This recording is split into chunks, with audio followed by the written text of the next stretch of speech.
Panasonic Summilux 12mm f1.4 is the fast wide-angle prime lens for micro four thirds system, compatible with Panasonic and Olympus cameras. It will be interesting to all low-light shooters, landscape, interior and street photographers. At $1,300 it is among the more expensive lenses in the system, and at this price point it better be good. So let's take a look.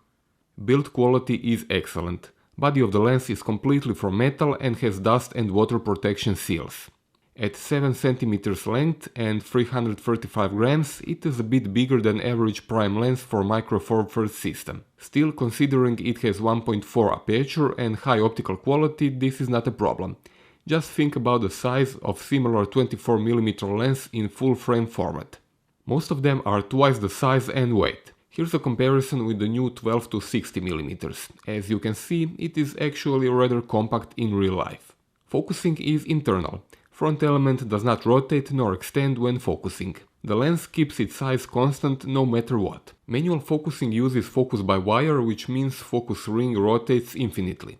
It is very smooth to rotate with just enough resistance not to be moved by mistake. Aperture ring has full stop values engraved on the ring. They are not printed and will not wear out. Rotation is possible by 1/3 exposure steps. Sadly, it doesn't work on Olympus cameras, only Panasonic. Lens hood is supplied and can be reversed for storage. In this position it will completely cover aperture ring, but manual focus ring will still be accessible. Lens cap can be removed with the lens hood on the lens.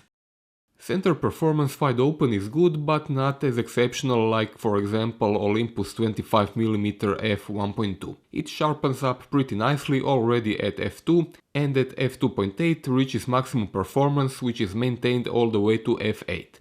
Usual for micro four thirds system, diffraction kicks in at f11 and even more at f16. Corner performance is solid but never reaches center sharpness. At f2.8 it is rather good and reaches maximum between f4 and 5.6. Compared with the new Panasonic 12 to 60mm lens, which I reviewed at the same time, it becomes clear why this lens costs so much. Center sharpness is actually similar, but once you compare corners, Summilux delivers much better results.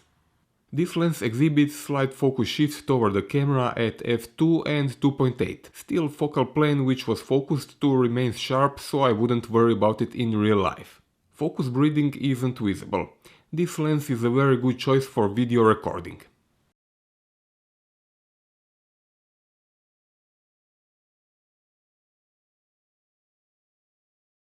Longitudinal chromatic aberrations are visible wide open but quickly decrease as you stop down aperture.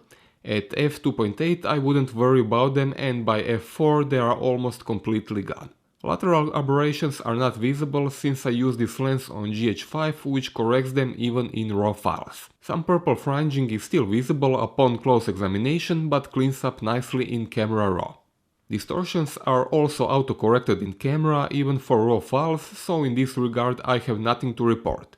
Horizontal and vertical lines are perfectly straight. Vignetting is definitely not a problem on this lens. It is slightly visible only wide open, practically disappears at f2, and from f2.8 non-existent.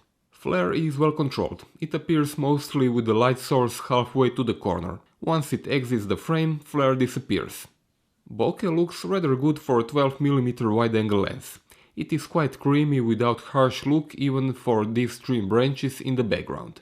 With magnification of only 0.1 times, this is by no means a macro lens, but when combined with closest focusing distance of 20 cm, it can be used to create interesting close-up photos. With 9-bladed aperture, this lens produces very nice and well-defined 18-pointed starbursts. This is great for nighttime cityscape photographers. Here is the comparison with 12 to 60mm lens.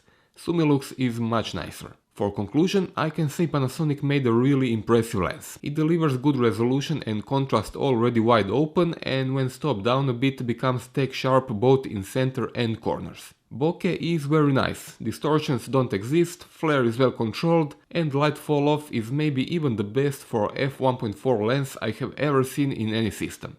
Combine that with the fact there is no focus breathing for video recording, and I think I have answered why the lens costs as much as it does. That's all for this review. If you have a question, feel free to ask me in the comment section below. Subscribe to my channel for updates, and if you want to support my work, you can do that on Patreon or by purchasing on Amazon using my affiliate links below the video. You will not pay any more than otherwise, but I will get a small percentage.